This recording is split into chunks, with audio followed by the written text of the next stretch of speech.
Movie की शुरुआत में जंगल के बीच एक शानदार रोड को दिखाते हैं जिसमें मार्टिना नाम की लड़की कार में जा रही होती है। वो अपने फ्रेंड्स ह्यूगो और लूसी के साथ उनके फॉरेस्ट होम जा रही होती है। ह्यूगो और लूसी बुजुर्ग हैं और लगता है वे मार्टिना के कलीग्स हैं। वहाँ का घर और आसपास की जमीन भी उन्हीं की होती है और तीनों जंगल में शिकार करने और हॉलिडे एंजॉय करने आए होते हैं। उन्होंने प्लान किया होता है कि वे रोज एक जानवर का शिकार करेंगे और उसका टेस्टी खाना बनाकर खाएंगे। वहाँ पहुँचते ही लूसी थक जाती है और ह्यूगो से कहती है कि पास के गांव में एक पब है, चलो वहाँ जाकर 2 पैग मार कर आते हैं। ह्यूगो भी मान जाता है और वे मार्टिना से कहते हैं तुम घर लॉक करके आराम करो, हम सुबह होने तक वापस आ जाएंगे। और ये कहकर वे बाहर चले जाते हैं। अगले दिन सुबह जब वे नहीं लौटते तो मार्टिना उन्हें ढूंढने लगती है। फिर वो पहाड़ों के बीच एक बहुत ही संकरे रास्ते से होकर गाँव की ओर चल रही होती है। ह्यूगो और लूसी का पालतू कुत्ता भी उसके आगे चल रहा होता है। अब अचानक कुत्ता बहुत भौंकने लगता है और वहीं रुक जाता है। मार्टिना आगे चलती है तो किसी चीज से टकराती है और मार्टिना ये देखकर हैरान हो जाती है क्योंकि वहाँ कुछ भी नहीं होता।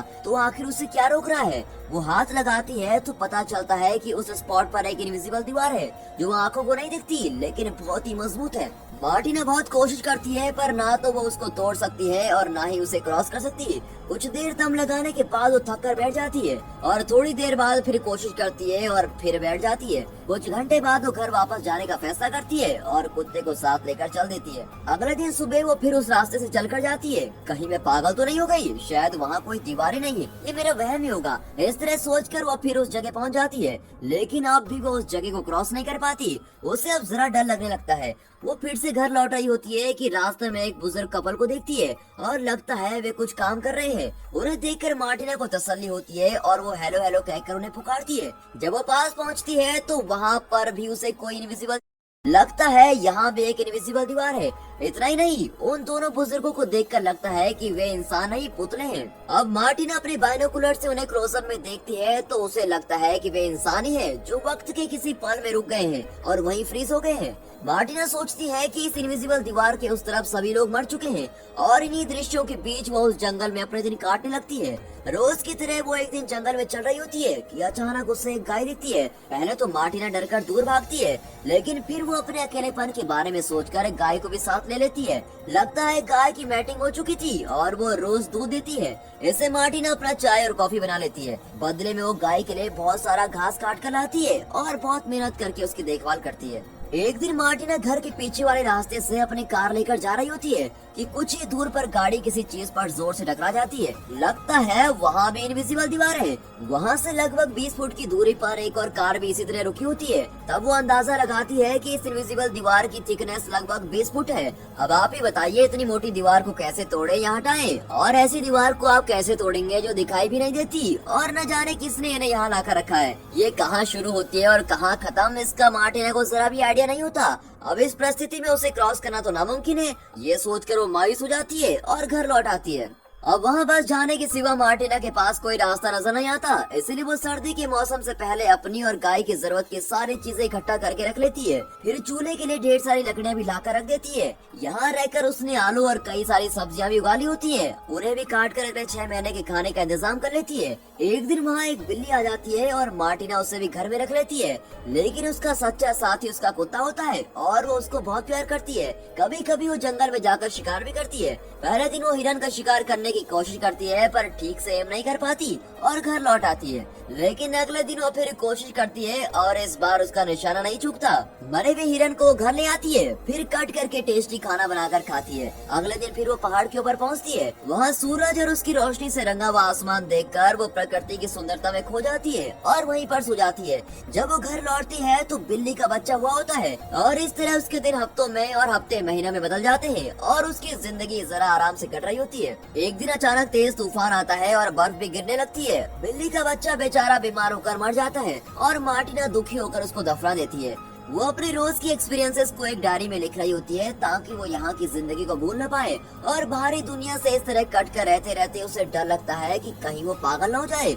वहाँ एक ही डायरी होती है और उस डायरी के भर जाने तक ही वो लिख सकती है। जब उसकी डायरी भर जाएगी तो ये कहानी भी वहीं पर खत्म हो जाएगी। कुछ ही दिनों में बहुत ही कठिन जाड़े का मौसम आ जाता है। मार्टिना बेचारी अब घर में ही बंद पड़ी रहती है। खाने पीने की सारी चीजें घर पर होती है और वो रोज कुछ न कुछ पकाकर खा लेती है, लेकिन वो कहीं बाहर नहीं जाती और सारा दिन घर के अंदर रहती है। ऐसे बीच गाय का बछड़ा होता है और मार्टिना डिलीवरी में गाय की मदद करती है और बड़ी मुश्किल से बछड़े को बाहर निकालती है।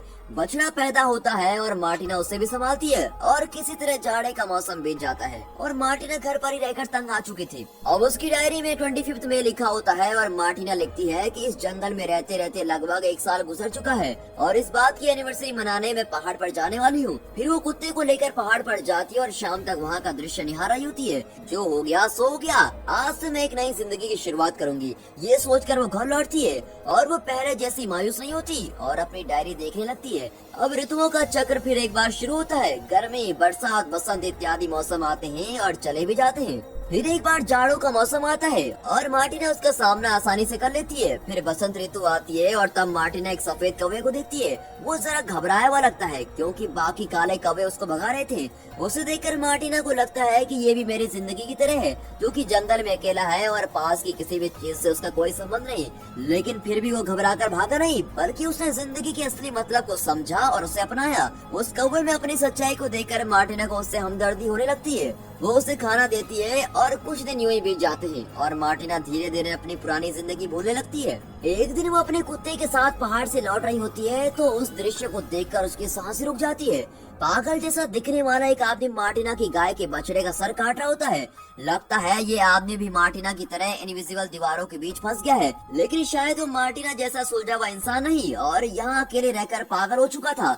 उस आदमी को ऐसी घिनौनी हरकत करते देख मार्टिना कांपने लगती है। उसका कुत्ता उस आदमी को अटैक करने जाता है, लेकिन वो उस पर कुल्हाड़ी चला देता है। ये देखकर मार्टिना पीछे के दरवाजे से घर में जाती है और अपनी बंदूक लेके आती है, लेकिन तब तक बहुत देर हो चुकी थी और बछड़ा मर गया होता है। मार्टिना के परिवार के दोनों सदस्यों को घायल करने वाले आदमी पर उसे बहुत गुस्सा आता है और वो उस आदमी को लगातार शूट करके मार डालती है।